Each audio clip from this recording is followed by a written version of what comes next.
Hello, welcome to Walk with Raya. I am so passionate about walking and moving my body, and I want to do it with you. So come with me for a 15-minute walk and chat.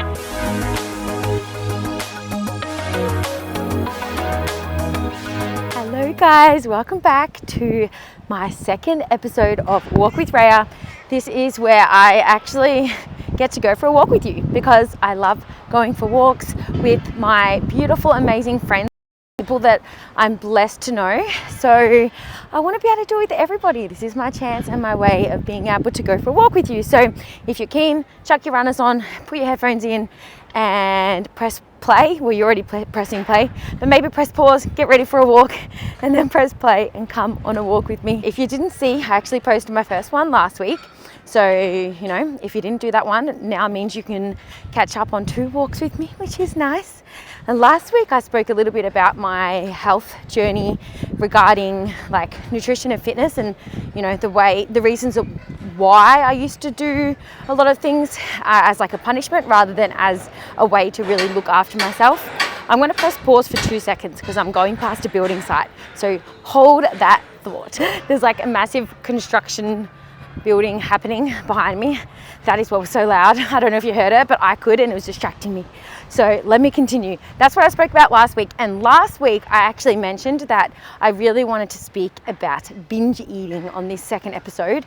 So I'm going to speak about that today. There's been another couple of awesome topics come through for people that have sent me messages with ideas and topics that they want me to talk about on these walks that might help or encourage them, or yeah, just anything. I just want to make people feel like they're not alone, because I feel like anything that happens in our lives, if we feel like we're alone in it, then it's so much harder than it needs to be. Whereas if we know that other people have like been there or experienced it, and you know, listen to the things that they put in place to overcome certain obstacles, it just helps us to know we're all human. We all suffer different things. We all have different sort of insecurities, and yeah, we can all be here for each other. So you are not alone. That is the message for today. But I just wanted to go into a little bit of detail about my binge eating history. So last week, here's the thing. Last week I spoke about, I definitely would recommend going to listen to that one first, but just because it's planted a lot of the foundations of what I guess I'm going to speak about today. But also, I finished last week's episode with speaking about how when I turned 25 and I started learning heaps about Jesus, and I really wanted to end up living my life in a way that followed his purposes for my life, and it gave me so much life and so much joy and so much freedom, so much peace, so much purpose, and man, just the best decision I've ever made. But that is when I really started to really do a lot of things out of love for my body. But when I ended there last week, I made it sound like it had all been perfect ever since, and let me tell you, it definitely wasn't. So when I started implementing all different types of food groups and things like that back into my diet again, I really, wanted to live my life in the healthiest way for Jesus, and I wanted to be my most energetic self. And so I started eating like all the different types of foods again, especially the things that I'd cut out that I knew my body needed or would have thrived from. But the thing is, I still classed myself at that point as a vegan, and I think that is one point that really fueled my binge eating. I'll go into a little bit of detail, but I'm not to say that having a title like vegan is bad and is going to end in binge eating, not at all. But for me, it definitely fueled my binge eating. So from when I can remember, I literally think about food often. I remember having a conversation. My dad was having a conversation with us one time when we were watching a TV show when we were little, and it was about like a reality TV show about this really obese man, and he was saying how he's like, I literally can't stop thinking about food. Like every second of every day I'm thinking about what I'm going to eat next. And like I remember very clearly my dad kind of laughed a little bit, and I looked at my sisters and me, and he was like, oh, imagine that, imagine just every thought of your days like about food, about what meal's coming next. And I got so scared because that was me in those moments. From as long as I can remember, I would always be thinking about what I'm going to be able to eat next. Even as I'm like eating something, I would think, what am I eating after this? Like it was really, really a pretty big issue, and I never spoken about it because I was like, here's my dad and my sisters like laughing about it, and I'm thinking, oh, like I'm alone in this, like what's wrong with me? It was definitely like became a bit of an identity thing. So long story short, I feel like most of my life I had that kind of binge eating mentality of like just literally struggled to stop. When I was eating, I would struggle to stop, couldn't control myself around food, and could not stop thinking about food. And so when I became really restrictive, like that fueled it even more because all I thought of was food. But you know, I was stuck to my guns and I still was very restrictive. So once I started including everything back in again, man, like sometimes I was uncontrollable. Since that I was like now a Christian, I started looking into fasting as a way of like, you know, like seeking the Lord. And I actually ended up using that as a tool to, I guess, I don't know exactly the word to describe it, but I'd use it as a tool to try and help my binge eating in the way of, if I binged one night, the next day I would completely fast, and I would do it out of a spirituality type thing. So I'd be like, oh, I'm going to be fasting and praying today. But in reality, it was usually a punishment from the day before of being uncontrollably eating the day before. The more I started learning about like macros and calories, the more it started really scaring me. Like I would literally, as soon as I went over my calories, I would already know in my head, okay, I'm not allowed to eat now tomorrow because I've eaten too much today. It was very, very unhealthy. I would go by a week basis. So usually by the time Sunday came around, I didn't have any calories left because I'd went over on too many days. I remember being scared to be by myself because if I was, say, sitting in my room by myself and I had like a packet of muesli bars there, it would be like a packet of 8 muesli bars, and I'd think to myself, okay, I can eat one while I'm reading my Bible tonight, and then next thing I knew, I would not be able to stop and I would eat the whole packet. And I just remember feeling so much shame, and that's kind of what I want to focus on this episode, is just the way that, like, I know from a spiritual point of view that it's the enemy who creates that place of shame and puts us in like that shameful mindset, because it keeps us there alone. It keeps us set apart from everyone else. It makes us not want to connect or open up and speak openly about it to other people. It isolates us, and that's obviously what the enemy wants. But even from a non-Christian point of view, shame literally, like, it just feeds that bad behavior even more, because you feel like it's a part of you, like it becomes your identity, it becomes who you are. So I was a girl who could not control couldn't control the food that she ate. Like, that's who I was. Like, that's who in my brain was always telling myself, I'm that girl who cannot be controlled around food. Like, do not leave me alone around food. I cannot be controlled.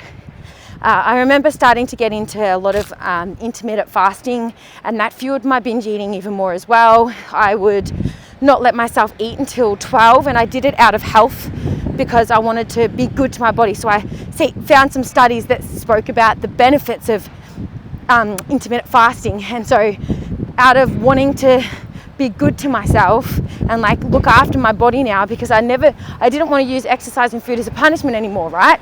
Like that's what I had overcome in those moments when I surrendered my life to the Lord and walked in this newness of life. Like, I left that behind, but I didn't really. I left it behind in the ways that it looked like, and I moved forward covering up ways with this extra spirituality that I developed. So I was using the whole spiritual thing to fast, and then that was really a way to punish myself from eating too much the day before. But I didn't want it to be termed as a way to punish myself, because I wanted to love myself and value myself and look after myself and honor my body and bless my body.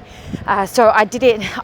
It was almost like a bit of a mask. Like, everything that I now was doing was pretty much the same as what I was doing beforehand, but I was covering it with a spiritual kind of lens to make myself feel like I wasn't still stuck in that old mindset and way of living. I feel like this is the first time I've really spoken this deep about it. I've spoken shallowly on Instagram. I don't know if that's a word, don't judge me. On Instagram a fair few times, but Instagram's a platform that you can only kind of get a little point across. I feel like YouTube is a way that I can be more like intimate and get deep with what I say, you know what I mean? So I feel like this is kind of the first time I've really shared a lot of this out loud, which is, I don't know, a little bit overwhelming to me, but it feels good. So I'm just going to keep sharing it, because again, my aim, you guys know, is to help you to not feel alone and encourage you to really value and look after your body. And this is my journey of finding that, of being in this place where I literally value my body so much. So yeah, intermittent fasting, back to that. I wouldn't let myself eat till at least 12, like at least midday, and I'd be up. I'm a PT, guys, like I'd be up at like 4 or beforehand, reading my Bible, quickly go to the gym, go train lots of people, and then train myself in between all my gaps, and then take some classes, and then go home, and it would be lunchtime and I can finally eat. Let me tell you, all I thought about that whole morning was what I was going to eat that day. And I, again, would be kind of scared to go home, because I would know, especially since I was starving myself all morning, even though I was up and active that whole morning, I would be uncontrollable when I got home. I would eat so much food. And again, I did it out of health, because you know, it's so much healthier for your body to have that time of fasting and then time of feasting. So I was doing it out of health, but really it was my binge eating disorder popping up, just with a different head or a different name. This went on for a few years. It's surprising how long it went on for. In that time, you know, I'd went to do a Bible school in North New South Wales. That was awesome. Met lots of new people. Still very much obsessed with food and could not control what I ate. I also, in that time, went and lived in my van. I went and lived in my van for like 6 months, traveling up the East Coast. That was amazing. There was a bit of a time, long story, I might go into it one day with more detail, but it was actually my husband, my now husband. There was just some issues going on there with us. We had been friends for years, and just a lot of heartbreak, and yeah, I might go into it a bit more deeper another time, but I just want to say over that God is so good and his timing is perfect. Can I get an amen? Anyway, I was in a bit of a mess in my headspace.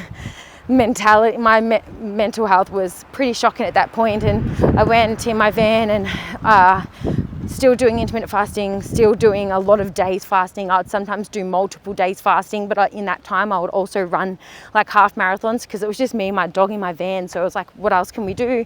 I would usually go to the gym and do 2 sessions a day, so 1 in the morning, 1 in the night, and then go for like a half marathon in the middle of the day.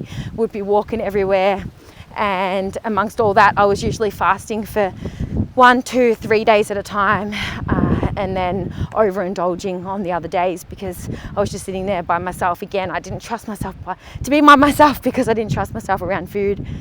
I then moved up to Townsville, did YWAM up there, which was awesome. I still feel like I was a bit uncontrollable with food then, but I feel like it started to get a little bit better. I started, I guess, caring less about aesthetics at that point in my life, and like my focus was just to like find my purpose in life. I guess I was like a little bit lost of where God wanted me and what he wanted me to do with my life, and I was making some beautiful new friendships. And then I came home and my dad's skydiving accident happened, and still by then, guys, that's what I'm saying, this was fairly recent, this was a few years ago. Still by then, I still feel like I wasn't fully healed. But just before I moved up to Queensland, so I moved up 2.5 years ago, and at that point, I feel like I was almost on the mend. By the time I moved up here, I was almost on the mend. Like, I feel like maybe like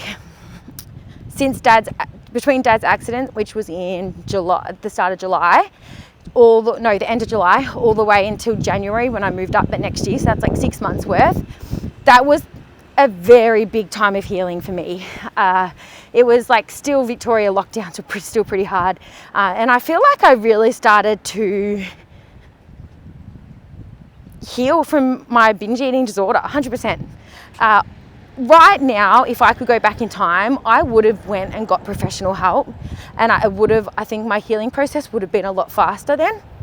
But I don't think that I really admitted that I had a binge eating disorder until I started recovering, and that's when I could finally really admit it. I really feel like God helped me heal, so I'm very, very grateful. But like anyone who's going through it now, I would 100% recommend getting professional help. It would literally accelerate your healing so much more. I feel like I went through lots of healing where I feel like I'm getting better, like I'm having less and less binge eating episodes, and then I'd like fall back into a bit of a hole again, and then I'd start to get better. But it was like always on the rise. It's just like every now and then I had a little bit of a dip. And I definitely think that was God helping me to get through those tough times. But in saying that, like I also think that God gives people the ability to help people heal. There's health professionals out there who are super specialized and qualified and passionate about helping you with any sort of eating disorder that you may have. And so I would 100% recommend going to get some help, like speaking it out loud, getting out of that place of shame, because it is not who you are. It is currently what you're experiencing, but it is not who you are. You are a beautiful human being who deserves to live in this world without the fear of food, without the fear of what you look like, without fear of feeling shamed. Like, I just want you to experience the freedom that I get to experience right now. And the last 2.5 years, I am so happy to say I have not had one binge eating episode since. So since moving up here to Queensland, I don't know whether it's just a nice fresh start. Like, I started dating my now husband, and then we quickly got engaged within a few months, and then we were married another few months later. And so that was now pretty much like we're coming up to our 2-year wedding anniversary this month. So look at the beach, it's so beautiful. I love it. But I'm just like, I guess, wanting to let you know that the last 2.5 years has been the absolute best. Like, I now no longer go through I no longer call myself even a vegetarian. I'm not a vegan anymore. I eat cheese and eggs and things like that. I am wanting to start incorporating fish, which is super weird. I've never liked seafood, but fish, like, if I can source some lower mercury stuff, I might start implementing a little bit of that into my diet, just because I do know that there are some health benefits to that. But I just don't want to go by a title anymore. So I ditched the whole vegan thing a long time ago. Even before I started adding in dairy and eggs, I still ditched the title, because it was bad for me mentally. Like, to have a title like, oh, I'm vegan, it would just be like, oh, I can't eat that because I'm vegan, but then I would go home and just eat all the things. Or if I did find a vegan alternative or something, I would overeat on it because I was just so restricted for so long. And so it just was not great for my mentality. I had to ditch all those titles and all those, like, I guess, restrictive to me, like, ways of eating. Ditched the whole intermittent fasting. As soon as I moved up here, I started eating breakfast, and it was such a weird feeling. I was like, I feel really good in the mornings now. Because, like, I moved up here and I was working at F45. I was still PTing. It was hard work, physical work. And to know that I could actually have breakfast before I went, oh, it was so freeing, guys. It was just amazing. Like, I just wanted to have a party every morning, because I was like, I get to eat food with no guilt and no shame. Anyway, yeah, so I don't care about the times for eating. I do feel a lot better when I have a smaller dinner. Like, that's what I'm just finding what works for me, you know. Like, I have a bigger breakfast. I have a fairly decent sized lunch with lots of nutrients in there, like massive salad. And then for dinner, I have a smaller dinner. I usually try and have a protein snack of some sort in the afternoon. So I'm really focusing on protein, because I know that is what fuels me so well. And obviously good quality carbohydrates. I add in some good fats, usually from peanut butter, because I'm obsessed. Like, I just feel like my diet is so balanced and so great. Like, my blood test results have always been pretty good, because in my whole 20s I really was passionate about health and, like, getting all my nutrients in some way or another. But I don't think I was at a very healthy weight for me, because I would overeat way too often, and then obviously severely restrict my calories on other days. But overall, that was just like I was just over consuming my energy sources for the week. Because I tell you what, it's a lot easier to overeat than undereat for me anyway. And so I feel like I'm at a really good healthy weight for me as well right now. Like this works really well for me. I feel fantastic. I feel so full of energy. Like life is just really great. So I'm just really wanting to encourage people that if you are currently going through any sort of eating disorder or experiencing any guilt and shame around food or body image or anything, 100% please try and visit like a psychologist or a counselor or someone who, like even a nutritionist or a naturopath who has experience with eating disorders and really preaches the message of body positivity. I would 100% recommend going to visit someone and like being consistent with seeing them, following their advice, because they're usually like their heads are usually full of knowledge that can really help you. They're blessed with a way of communicating that can like help you see things, like even if you know the information, but when you hear it from them, something else clicks. Like there are so many people that are really blessed with that ability to help people, and they spend their life doing it. So 100% recommend putting that as a priority in your life, because let me tell you, food freedom feels so good. So I hope you enjoyed the chat today. Sorry, it went a little bit over 15 minutes. I'm just obviously really passionate about this topic. Most of the walks will be around 15 to 20 minutes or so. And I really enjoy walking with you. So make sure you let me know if there are certain topics that you would like me to discuss on these walks. Please just message me, comment on this YouTube video, or message me on any of my social platforms, and I'll make sure I add it to my list, because I want to go through topics that are really going to help and encourage you and where you're at in your journey right now, because I want you to become the healthiest and happiest version of yourself. And this is one of the ways, I guess, that I can do that, is to come on a walk with you and just hopefully speak words of encouragement over your life. With that being said, I shall see you next week for Walk with Raya. Yeah.